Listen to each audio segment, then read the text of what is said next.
Hello again, fight fans. Welcome back to the Neutral Corner. This is episode number 116 of TNC. Before we get started, guys, a couple reminders. For starters, I was on NBC Sports Radio again last night on the Dave Smith show. Love doing the weekend show with him because on the weekends, that show that he does is coast to coast in like 500 different markets, because Monday through Friday on sports talk radio, it's usually local sports talk radio, but on the weekend they go to the national shows. And he does shows during the week, but he also does a Sunday show. So I went on there and talked a little bit about the Canelo Golovkin situation and about the heavyweight division. So I will try to get a video posted within the next day or two. I did 2 segments on the show, and I'll get that posted on the channel soon. Also, guys, as I remind you every week, go to the Apple Podcast, iTunes, look up the Neutral Corner, give us a like, a review, a rating, all that good stuff, and follow the show. All right, guys, let's get right into it with news and notes. All right, so unless you've been sleeping under a rock since Friday, you know that Canelo Alvarez has been temporarily suspended by the Nevada State Athletic Commission, and that they're supposed to have a hearing on April 10th to decide his fate and the fate of the rematch with Gennady Golovkin, which is almost sold out already. And as I told you guys, there are millions of dollars put up, not just by fans in the casinos and everything else. It's just, when you do a fight in Vegas, there's millions of dollars propped up from the jump. All the whales are involved, the whole town's involved, and of course that's the casinos, the bookies, the whole industry, that whole gaming industry is involved. And given all of that, you'd have to think that the fight is still going to come off on May 5th. But perhaps it will get delayed and pushed back to September around the Mexican Independence Day, which I think is Sunday the 16th this year, or maybe Sunday the 17th. Correct me if I'm wrong, but right in around that weekend on Saturday, they'd push the fight back to there. So look, I did a rant video where I talked about that, and I gave my thoughts on what I would do if I was advising the commission. Some of you want to see Canelo banned for life or suspended for 2 years. Now, look, I mean, if they have more evidence and there's more information, maybe it warrants that. But at this point, with what we have, if there is no additional information, I think, maybe a 6-month suspension and a heavy fine and a testing program that continues. He's already in testing, but continues on into the rematch and further, like for a whole year, basically the same way that guys like Povetkin, Browne, Tyron were treated when they popped positive. For Povetkin and Browne, when they popped positive the first time, they were kind of put on that probation, right? And they were eventually sanctioned for an interim fight. They were had this for a year, had to do additional testing that they paid for, etc., etc. So I think we might get some kind of scenario like that. Maybe there's additional information and the fight still goes ahead. Maybe it doesn't. We won't know till April 10th. Now, for the record, I haven't heard anything, okay? I know a bunch of you guys have asked me, what have I heard? Everybody's being extremely tight-lipped about this. I don't expect too much information to be leaked out. I'm just hoping that after April 10th, there's some sort of clarity from the commission, from VADA, from everybody involved, and all the information is made public. They're transparent with the media and the fans. That's the way to handle this damn thing.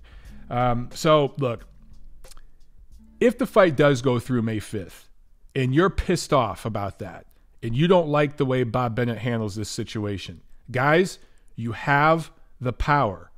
And here's how you fight back. You don't go to the damn fight. If you've already bought tickets and you've already invested in this event, and it means that much to you, that the way that this thing was handled, if it doesn't meet your personal requirements, which you want to see done, sell your damn tickets. Don't buy the pay-per-view. Of course you want to watch it. You're still a boxing fan. Stream it. Stream it illegally, right? That's going to hit Golden Boy in their pockets. That's going to hit Canelo in his pockets. That's going to hit Golovkin and Tom Loeffler in their pockets as well. It's going to hit HBO in their pockets. It's going to hit everybody involved. If you don't go to Vegas that weekend, whether you're going to go and attend the fight or just go and be in town and watch it live circuit, whatever, closed circuit, don't go. Don't give them your money. And that's how you fight back. That's the only way you can fight back. just remember, guys, there are ways to watch these fights now for free, right? So you have the power. Now, I mentioned my rant video. Go check that out and what I think would happen, what I would do if I was advising Bob Bennett. And of course, with this whole thing, the ESPN gang and all the mainstream sports media outlets were talking about this. I mean, that's part of the reason I was on NBC Sports Radio last night, right? Everybody's interested in this. I did find it interesting. A few of you guys have sent me the link to the First Take show that Stephen A. Smith does with Max Kellerman.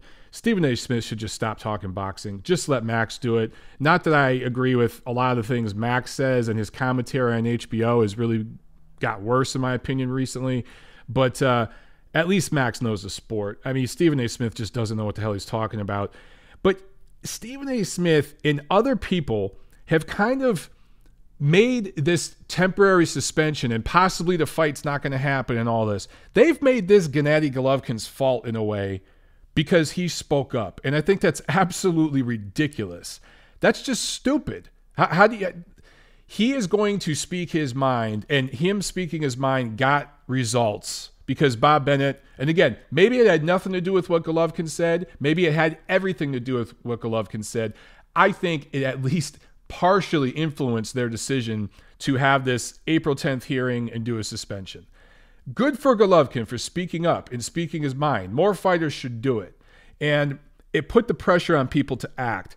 For Stephen A. Smith to say that Golovkin should not have spoken up, and he's not the only one. I've seen a bunch of you guys on Twitter. Some of you guys commented on my rant video about this thing, saying Golovkin should have kept his mouth shut. Guys, that's ridiculous.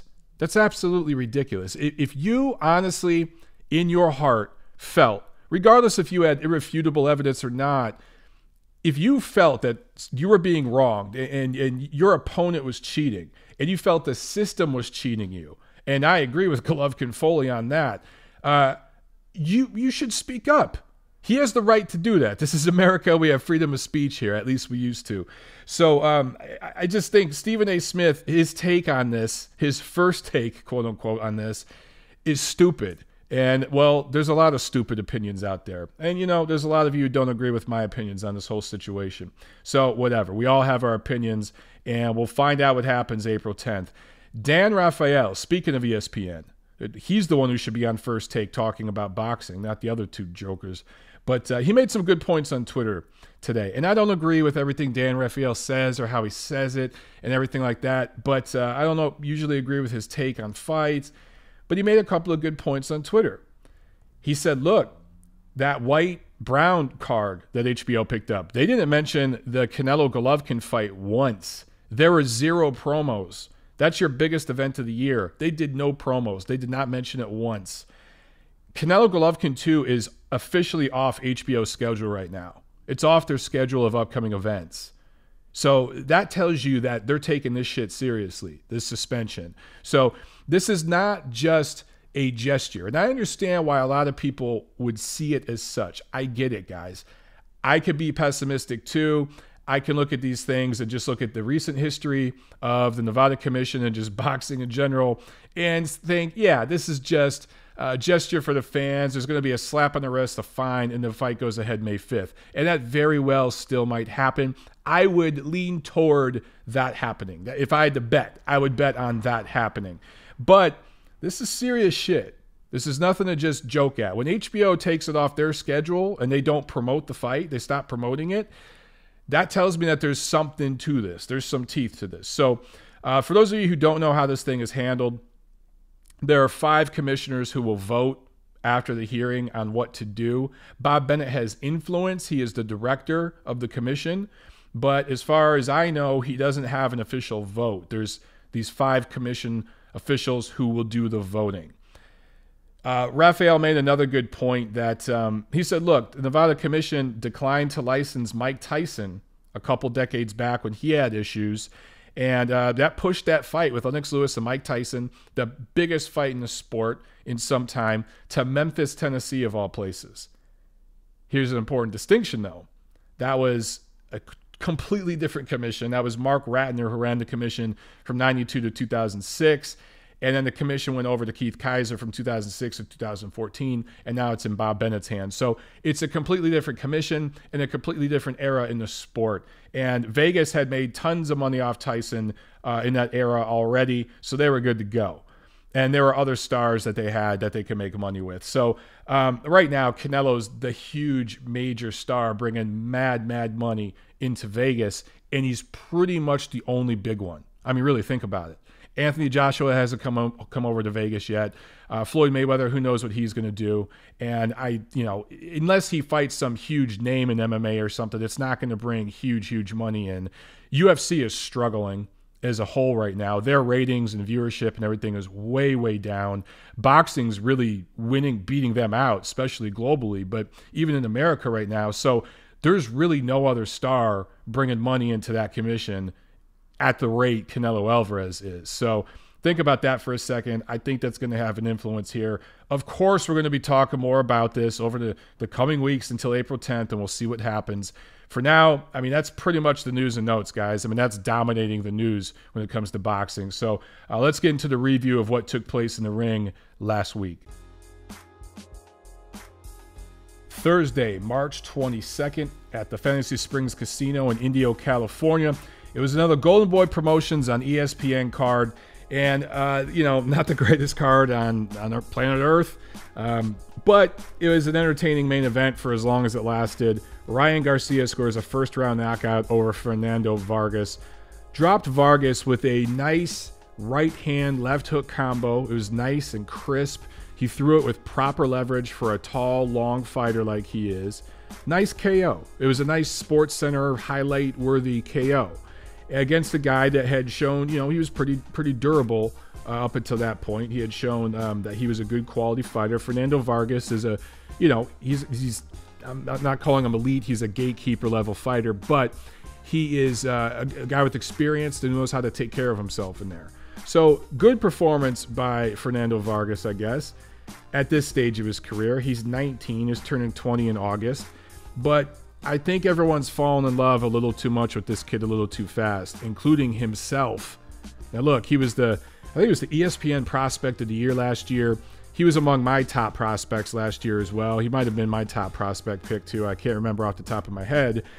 But the kid's definitely feeling himself a little bit too much at this point, and we need to pump the brakes with all the comparisons to Oscar De La Hoya. This guy did not have Oscar De La Hoya's amateur career and doesn't have, just with the eye test, the same skill set as far as taking care of himself.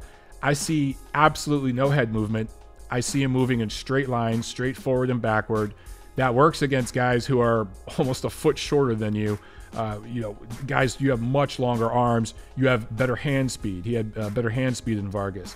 That works right now. The kid's 5'10". He's fighting in a 130-pound division. He's going to have a height advantage against just about everybody. So he can use that height and everything right now at this level. But again, turning 20 later this year, at some point, he's going to move up in weight. This kid's going to be at 140 pounds during the prime years of his career. And that power is not going to go up to 140 the same way. So he's going to have to develop some boxing skills and learn how to move his head a little bit, to use angles a little bit, to bend at the waist a little bit more. He's a little too straight up for me at times. He's got to start developing all that stuff, or he is an upset special waiting to happen. Now, at this point of his career, he looks great though, right? Doing what he's supposed to do against this level of opponent and then some right now at this stage of his career. Golden Boy, the fight was over so quick. The ESPN crew had King Rai, sorry. They didn't go over to the booth with Bernardo Osuna and just talk about the fights. And I want to say it was like a 10-minute segment where he's sitting there talking about his fight. They played back the round. He talked about the knockout. They showed a bunch of girls in the crowd screaming and taking pictures and videos with their phones. So it was a very good promotional event for him at this stage of his career. But let's stop the comparisons to Oscar De La Hoya. He is nowhere near that rate just quite yet, okay? Good power punching down at guys who are like a foot shorter than him. But other than that, let's pump the brakes. All right. Friday, March 23rd, from the Seminole Hard Rock Hotel and Casino in Hollywood, Florida. Raymart Gaballo, or it's Gaballo, I don't know. He's a Filipino, so, you know, they have Spanish heritage there with the language. I'm going to say that last name is Gaballo. Correct me if I'm wrong, guys. Scores a unanimous decision over Stefan Young. Wins an interim bantamweight title. It's actually the WBA interim bantamweight title. Never mind that Ryan Burnett is the super WBA bantamweight champion, and he's fighting a Venezuelan fighter this weekend, actually. I'll talk about that in Cardiff. Never mind that Jamie McDonnell is the regular WBA bantamweight champion, and he's fighting Naoya Inoue May 25th in Tokyo. Never mind any of that. For some reason, the WBA wanted to sanction this particular fight for an interim title. So, look, good for Gaballo. Now he's got a piece of a title, but I talked about Burnett, who's much further along. I talked about McDonnell, who's much further along. Obviously, I think McDonnell's going to lose that title to Inoue May 25th, but Burnett's going to hold a piece of it, and so is Inoue at some point. Does anyone think Raymart Gaballo is ready for either of those guys? I sure as hell don't. But that's the WBA, who I'm going to be talking a lot about in this episode, coincidentally. Saturday, March 24th in France. French-Armenian fighter Arsene Goulamirian. Holy shit. All right, let me try this again. Goulamirian. I know I'm slaughtering that name, guys, so please help me with it. Arsene G. Let's just call him Arsene G. French-Armenian fighter wins a vacant WBA cruiserweight title. Back to the WBA with their various titles. How pathetic is this sanctioning organization, man? We just last month, Murat Gassiev, Junior Dorticos, fight in a bout that unified the WBA and IBF cruiserweight titles. Is there any denying that Murat Gassiev is the real quote-unquote WBA champion? He's also the IBF champion. But is there any doubt? Why would you need a month later to sanction a fight with this Arsene G, this French-Armenian, who looked good, scored an emphatic knockout win? Okay, but he's not a top 10 cruiserweight yet. He's on the bubble. And we talked about it on the Rings Rating Committee. We were actually talking about it this week. This weekend, I should say, some emails going back and forth about this guy, you know, and we're looking at him, but we don't yet rate him at the top 10. He's kind of on the bubble with this performance. He's on the radar now. But why do you sanction this if you're the WBA for a vacant title for any other reason other than to get a sanctioning fee? Remember a few years ago when the WBA said they were going to consolidate all of these titles? Remember when some of you gave me a lot of shit on Twitter and here on YouTube on my channel because I said that was a crock of shit, and Gilberto Mendoza had absolutely no designs on unifying those titles. It was just an empty gesture. Remember that? Where are you guys now? Yeah. Funny how that shit works. You guys always disappear when you're proven wrong. You always disappear. Okay. In Hamburg, Germany, last Saturday, WBA. Tyron Zeuge, third defense of his WBA super middleweight title. So this guy, look, he's a top 10 super middleweight, not the deepest division in the world. But let's look at this guy's title run, okay? He fought Giovanni Di Carlis twice. And the first one was a draw, and that was for the title. The second one, he scores a KO in the 12th round, wins the title. From that point now, he's fought Isaac Ekpo twice. They fought once, I want to say last year. Then this fight last weekend was a rematch. And he fought Paul Smith. So that's his title run. Now, George Groves is the WBA super middleweight champion. Does anyone in their right mind think Tyron Zeuge is on the level of George Groves at this point? Groves has proven so much more with what he's done. Why? I don't know. I don't know what the end game is here. Groves, of course, he's fighting in the Super Six, the World Boxing Super Series finals later this year. I guess, does Tyron Zeuge, does he eventually get a shot at the winner of that tournament? I guess we'll find out. Just the WBA and their multiple titles. I just hate it. It's so stupid.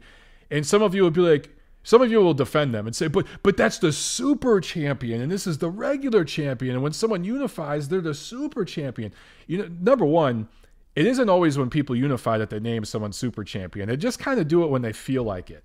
And their justification is they'll say, well, this champion is an exceptional champion, so we're going to make him the super champion because what he's done is so great.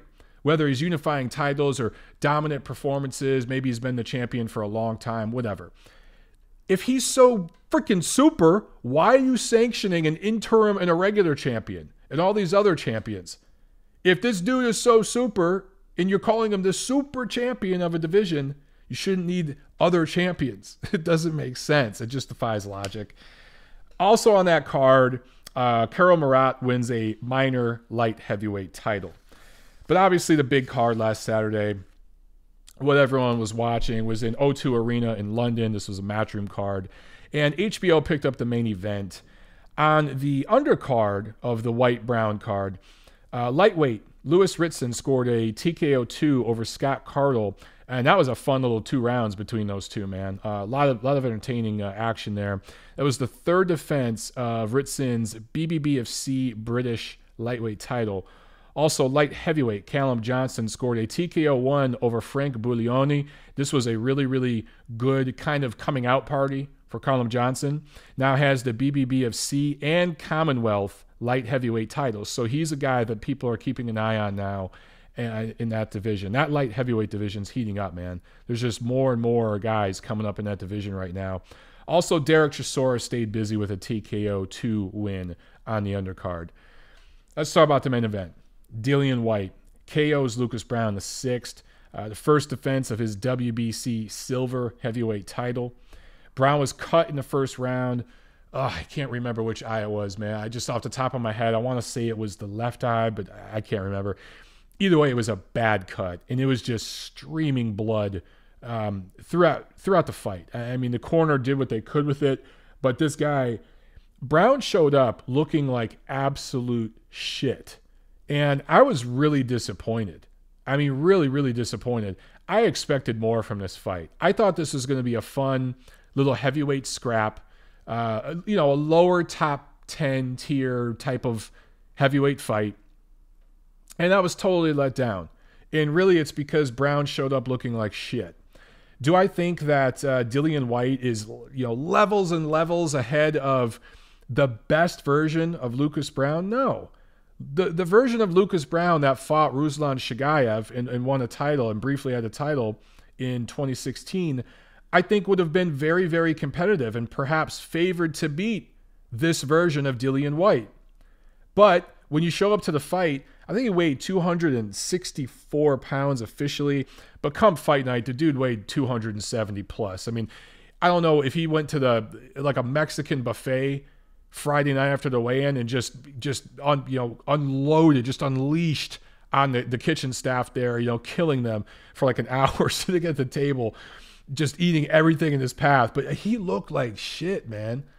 Now, sometimes you can be heavier and wear the extra weight and it doesn't look horrible, but it just, the titties were sagging. The gut was sagging over his trunks, and he pulled his trunks up, and yet the gut was still coming over. It wasn't just that fupa, that fat upper pussy area that guys get underneath their belly button.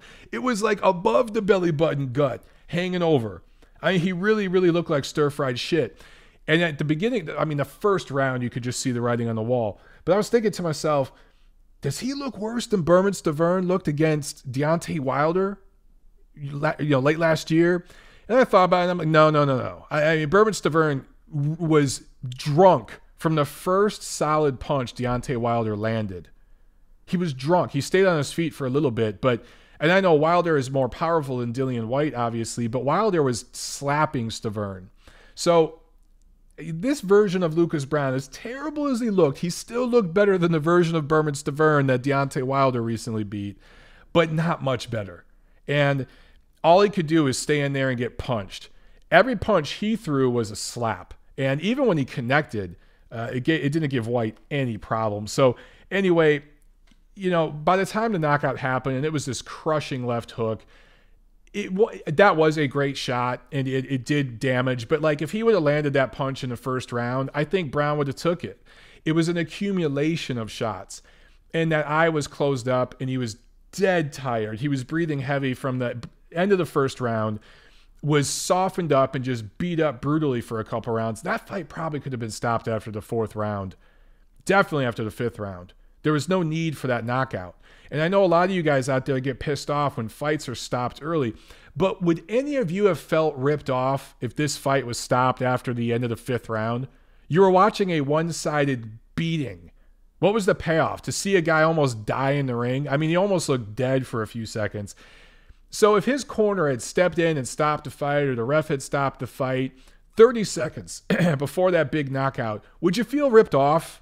I mean, honestly, the knockout was entertaining because it was so shocking. I get that. But it's not like this was a competitive fight with two-way action and then you saw that knockout. Or like Whyte had to come from behind like Wilder did against Ortiz and get a knockout.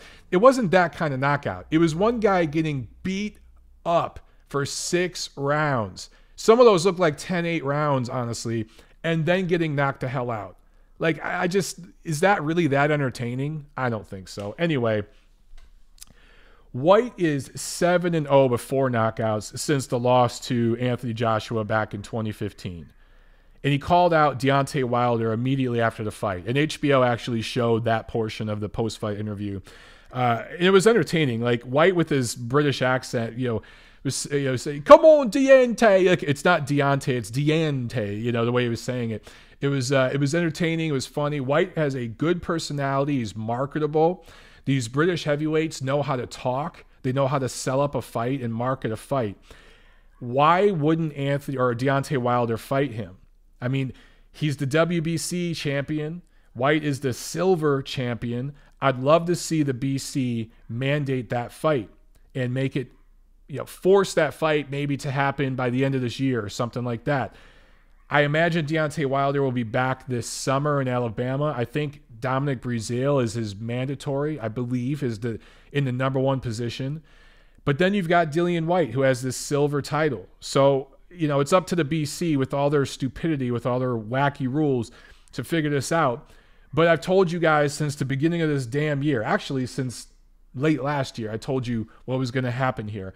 I told you Wilder was likely going to fight Luis Ortiz in the spring or early this year, and then in the summer get that mandatory defense in probably in Alabama. Maybe it goes back to Barclays Center against Breazeale, and then late this year go over to the UK, collect $4, maybe $5 million, because you were offered $4 million last year for the fight and you turned it down. So maybe Eddie Hearn will give you $5 million this year. Go over to the UK, fight Dillian Whyte in front of the UK fans, and build up that fight for Anthony Joshua. And right there, after you knock out Dillian Whyte, have Anthony Joshua come up into the ring, and they announce the fight right then and there.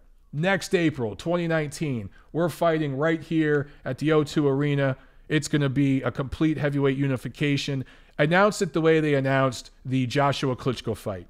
Something like that. It probably won't be quite as classy because, Wilder's going to talk some trash, but that's his personality. But why not do that? I just think that's the right plan. That's the way it should work. And I think that's the way, if I was advising everybody involved, that's the way I would lay it out. Okay, for Lucas Browne, let's step into some uncomfortable territory for those of you who, don't like when I talk about this stuff, because you don't like when I talk about fighters you like. You only like when I talk about fighters you don't like. But Lucas Browne fights Ruslan Shagayev, March 2016. Weighs 250 pounds for that fight. Gets test positive for clenbuterol. Week of the fight. After testing negative several times in camp. Okay. He's suspended for 6 months, scheduled to fight Shannon Briggs for an interim title. So again, as I talked about earlier, as it relates to the Canelo situation right now and maybe putting him on probation, et cetera, that's basically what the WBA did with Lucas Browne after that clenbuterol test. 6 month suspension, and then he was scheduled to fight Shannon Briggs for an interim title, but he was also doing year-round testing. Test positive again, this time for Osterine. So then he's out again. So you have the Shagayev fight. He weighs 250 pounds. His next fight, was against a journeyman with the record of 16-20 last June. He weighed 259 pounds. And then for this fight against Dillian Whyte, he weighed 264 pounds. So you follow the track record there, the inactivity, all the weight he gained, and it wasn't muscle. In fact, he lost a ton of muscle. If you looked at the way Lucas Browne looked here versus the way he looked, back in 2015, back in 2016, a lot more muscle. The titties were higher. The belly was flatter. The shoulders and the back and all that looked more solid and thick. He didn't have, back titties like he did this last Saturday. So, look, this guy's done. He's done. He's, I believe, 39 years old, and the absolute beating he took in this fight was life-altering, I believe. Definitely career-altering. If he wants one farewell fight in Australia, that's cool. Do that, and then it's time to punch the clock for the last time and call it a day. That's what's up with Lucas Browne. All right, guys, let's preview what's coming up this week. We got a big fight with the big boys to talk about. This Tuesday, March 27th, which is either tomorrow or today, depending on what part of the world you live in when this episode of TNC is released, it'll be the first of a series of Hollywood cards that are being put on by Tom Loeffler's 360 Promotions at the Avalon Theater in Hollywood. For those of you who hear the term or the word Avalon Theater and it sounds familiar to you, that's because it was the location last year for the Canelo Golovkin press media event in Hollywood. I can't remember which month it was off the top of my head, but it was at the Avalon Theater in Hollywood where they had, there was a red carpet and all that with Canelo, with Golovkin, and then there was a premiere of a little short film that they did. It was a really cool event. So the Avalon has also had several boxing cards here in LA over the years. I remember some of the World Series of boxing cards with the Los Angeles Matadors, where I got my start in the biz, were there at the Avalon. They started at a different theater, but eventually went over to the Avalon. So it's a real cool historic venue. It's something like 100 years old. Hollywood, and especially downtown LA, we have a Broadway street here in LA. There's a bunch of these old theaters where back when theater was the big thing before, movies and TV took over, people would go see these shows, and there's just rows and rows of them. And the Avalon is kind of this cool historic place where all these cool acts played and stuff like that over the years. So I think this is a cool location for what Tom Loeffler wants to do with these Hollywood Fight Night cards. I think he wants to do like 3 or 4 of them this year, kind of introductory, in between all the other things he's got to deal with Canelo Golovkin. And then I think this year they'll kind of be scattered. They won't be consistent. But I think starting next year, he wants to do like a season with these where every month it'll be, I don't know if it'll be the first Tuesday of the month or something like that. But he wants to have like an actual season with these. And I think the idea with ticket selling is to have people buy a package for like the whole season of it. I think that's long-term what they want to do with this thing. But anyway, it's going to be a lot of fun. I'm hearing that there's an open bar for media and all-you-can-eat food for media. So guess where I'm going to be at tomorrow. I will be there reporting live. The card is headlined by Ryan Blue Chip Martin, who's 20-0 with 11 knockouts. And there's a couple of other undefeated prospects, including some guys that work out up at Big Bear with Abel Sanchez and Gennady Golovkin and that whole crew. I think Murat Gassiev is going to be there. I don't think you'll see Golovkin or anything like that, but I do believe Murat Gassiev will be there. And it's going to be a lot of fun, man. So I'll let you guys know what the atmosphere is like there, what the crowd's like. We'll talk about that next week. But of course, Saturday, we got a lot of action, man. Let's start real quick. There is a card here in the United States. It's a Golden Boy Promotions card on ESPN2, and it's being streamed on ESPN3 from the Marina Bay Sportsplex in Quincy, Massachusetts. Undefeated super welterweight Mark DeLuca, who's from Massachusetts. He's fighting against TBA.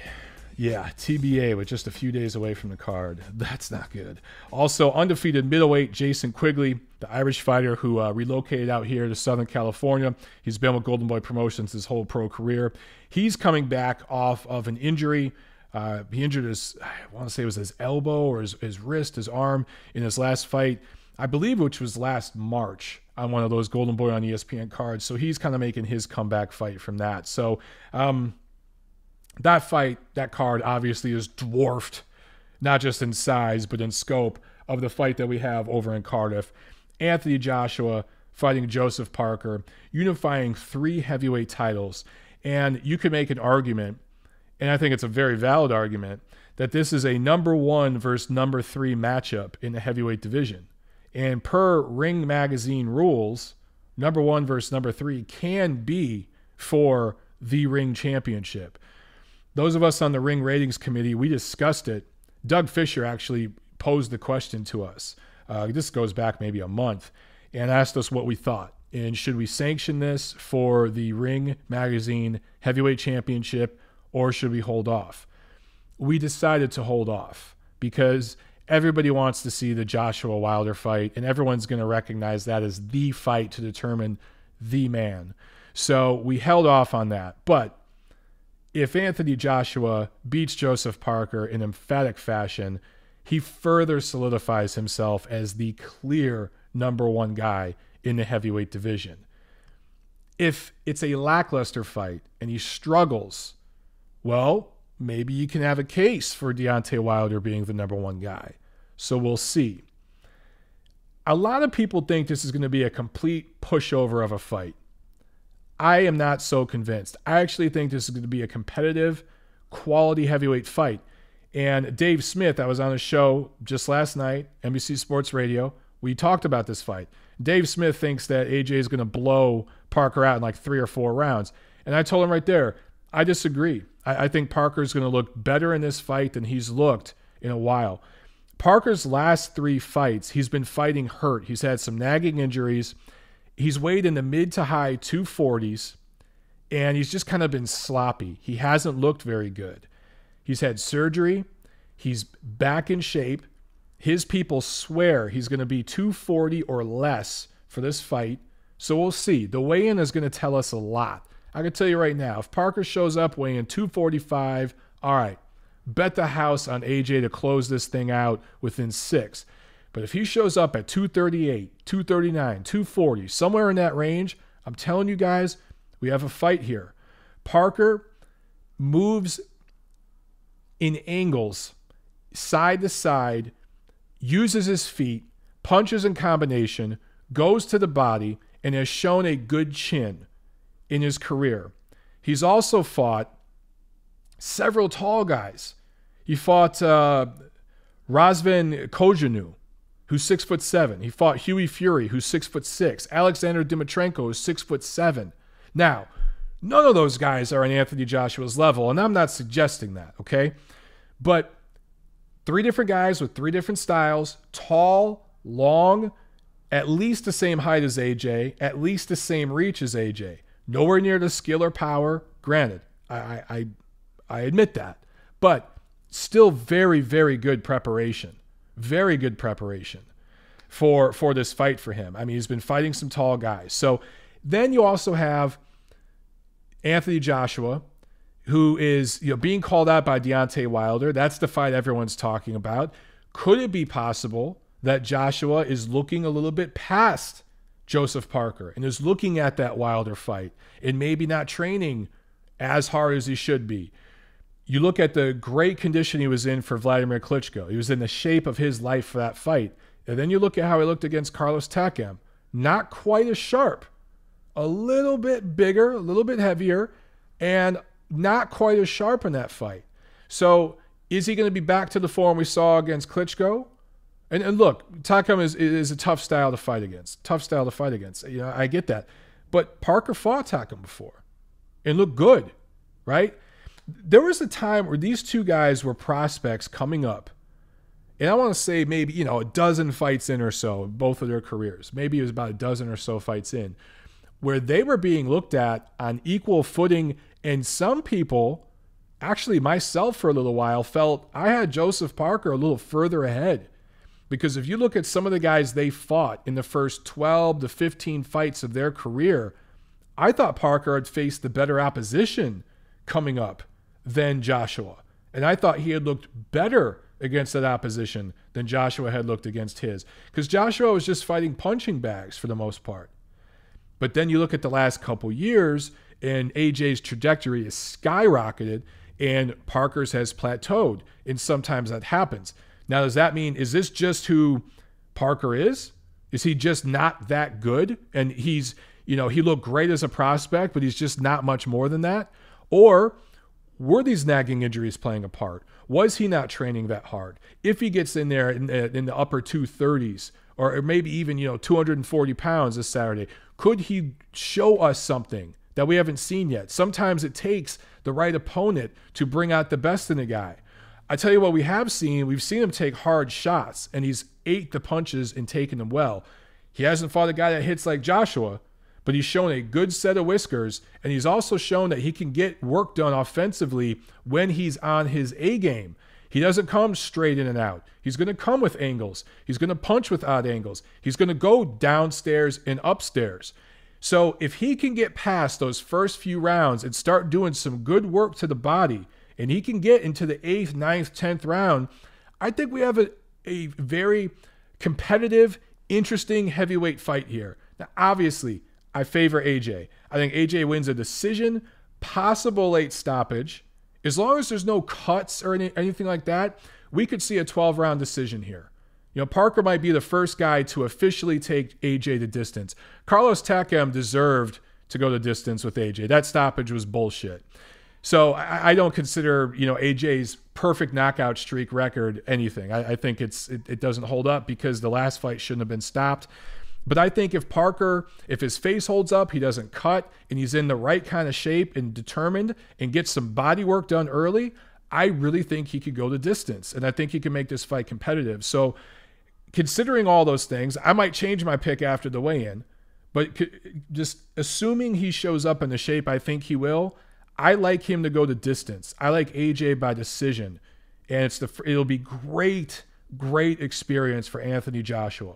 It'll get him ready with that fight with Klitschko, which almost went the distance, and then Takam, which should have went the distance, and then if Parker takes him the distance, that will be great experience for him heading into his eventual fight with Alexander Povetkin, which I'll talk about in just a second, and then Deontay Wilder next year. All right, so that's what I think is going to happen. Should AJ win, and I do think he will, I do think he's going to fight Povetkin next, or he's got to fight him at some point. But there's also a possibility he could fight Jarrell Big Baby Miller in New York. Miller is fighting Johan Duapas April 28th at Barclays Center in Brooklyn. If he wins that fight, Eddie Hearn has talked about it. There's been some rumblings that perhaps AJ's first fight in America will be in New York against Jarrell Big Baby Miller. I think that'd be an interesting, fun fight. I think it'd be a winnable fight for Joshua. I just think Miller would just tire late in that fight and get stopped. But I think that could be a good first fight. But here's the thing with Povetkin. Povetkin is fighting David Price in the co-main to this card this Saturday. Now, he won the WBA Eliminator against Christian Hammer last December. So the winner between Povetkin and Price, and RIP to David Price, because I like Povetkin big in this fight, he should be the mandatory for the winner between AJ and Parker. Price has been stopped in all 4 of his losses. In fact, he was KO'd by Hammer last February, the guy that Povetkin just beat. So this is the perfect opponent for Povetkin, who hasn't had a stoppage since some of his troubles, with the performance-enhancing drugs and the anti-doping violations and stuff. This will be the perfect knockout for him to get a stoppage, a highlight reel type stoppage against a UK fighter in front of the UK fans, and it helps build up a fight because the sanctioning body is going to mandate it for him and Anthony Joshua. It gives Eddie Hearn and AJ options. They got Jarrell Big Baby Miller, and then they got Alexander Povetkin. And Joshua hasn't fought a mandatory yet, I don't believe. Because remember, Kubrat Pulev was a mandatory, but I still believe he kept his mandatory status with his injury. So I think that eventually AJ is going to have to fight a mandatory. Povetkin will be a mandatory. And all this has got to take place probably before he fights Deontay Wilder. That's why I keep telling you guys, just sit tight and realize that the Joshua Wilder fight is going to happen, but there's a lot of business that has to take place first. That fight will happen next year, all right? So I like Povetkin big over Price, obviously. And then Ryan Burnett, who I talked about earlier on the show, this will be the first defense of his WBA and the second defense of his IBF bantamweight titles against a fighter from Venezuela, Jonfres Parejo. For Parejo, this is his first fight outside of Latin America. I think he's fought in and around Venezuela for most of his career in several different Latin American countries, but he's taken a trip across the ocean and fighting in the UK for the first time. Obviously, I like Burnett big in that fight. I don't know what Parejo did to deserve this title opportunity. Also, two 2016 Olympians. Josh Kelly is fighting veteran Carlos Molina in a 10-rounder. And Joe Cordina is fighting a 10-rounder as well. And Anthony $1 Million Crawler is on the undercard as well. So that's it for this week, guys. A little slowdown in the schedule. You know, compared to like the start we had to the year where it felt like we were getting big, meaningful fights at some different part of the world almost every week there for a while. It's slowed down a little bit, but obviously this weekend we have a big heavyweight fight, man. Anthony Joshua and JoshuaParker, that is not a shit fight. That is a very, very good fight, and I'm excited to check that one out. So that's it for this week, guys, and the schedule is going to heat back up in April. So, yeah, if you haven't yet, go to the Apple Podcast, iTunes, drop us a rating, a review, and tell everybody about the damn show, man. Let me know what you guys think about this Canelo Golovkin thing with this April 10th meeting. Is anything going to come of this? And you know, another thing I don't think I talked about, Billy Joe Saunders for Canelo, for Golovkin, sorry. Billy Joe Saunders' team has already let Tom Loeffler know that May 5th is a no-go. They can't make May 5th. They're not ready. But the earliest they could fight Golovkin if the Canelo fight was canceled would be June. So I don't know, man. I don't know if that would be possible. I think if Canelo gets suspended, I think Golovkin's probably going to sit on ice. Maybe do an interim fight against a lower level rated opponent, but that's about it. Anyway, let me know what you guys think of this whole situation, and I'll see you at the fights.